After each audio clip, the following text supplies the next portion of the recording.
ভাত ছিটালে কাকের অভাব হয় না, এই প্রবাদ আমরা সবাই শুনেছি। একটা সময় ছিল যখন কাক ছাড়া আমাদের সকালটা যেন শুরুই হতো না। তাদের কাক আর রবের মুখরিত হয়ে থাকতো চারপাশ। কিন্তু একবারও ভেবে দেখেছেন শেষ কবে আপনি আপনার বাড়ির আশেপাশে আগের মতো কাকের ঝাঁক দেখেছেন? আমাদের অধিক পরিচিত এই চিরচিত পাখিটি অজান্তেই হারিয়ে যাচ্ছে। আজকের বিষয় এটাই, বাংলাদেশের শহর থেকে কাকেরা কেন প্রায় বিলুপ্তির পথে। ঢাকা, চট্টগ্রাম সহ বাংলাদেশের অনেক শহরেই কাক বিলুপ্তির পথে। একটা সময় যখন এই পাখিটাকে আমরা অবহেলা করতাম এবং অপরিচ্ছন্ন ভাবতাম, সেই পাখিটার অনুপস্থিতিতে আজ আমাদের ভাবিয়ে তুলেছে। শেখ মতিউর রহমান নামে একজন ব্যক্তি এই চিরচিত পাখিগুলো যেন হারিয়ে না যায় সেই চিন্তা নিয়ে তিনি এই পাখিগুলোকে বাঁচিয়ে রাখার চেষ্টা করছে।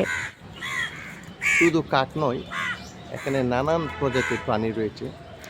তাদেরকে আমি আমার সাধ্যমতো খাবার দেওয়ার চেষ্টা করি।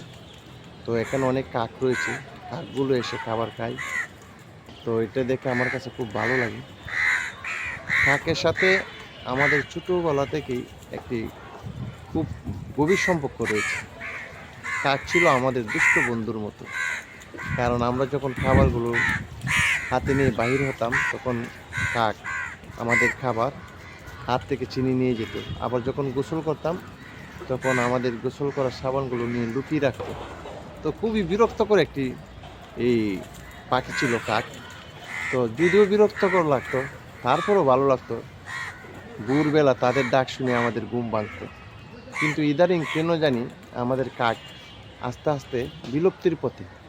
তো এই দৃশ্যটা আসলে যখন আমি অনুভব করতে পারলাম, খুবই একটা মানে ব্যথাবিদিত হলাম যে আসলে দিন দিন আমাদের প্রকৃতির মাঝ থেকে অনেক কিছু হারিয়ে যাচ্ছে। এটা আসলে খুবই ভাবার বিষয়। এর জন্য আমাদের প্রকৃতি এবং কীটনাশক বিভিন্ন ধরনের সমস্যা রয়েছে। তারপরও কিছু প্রাণী যা রয়েছে, যেগুলোর প্রতি যদি আমরা সকলেই একটু যত্নশীল হই, তাহলে আমাদের এই প্রাণীগুলো বাঁচিয়ে রাখা সম্ভব। আসুন আমার বাবা শেখ মতিউর রহমানের মতো আমরা সবাই দেশকে ভালোবাসি ও দেশের প্রকৃতিকে ভালোবাসি ও পশু পাখিকে অবহেলা না করি। শেখ জু আক্তার, শুক্রিয়া, ঢাকা।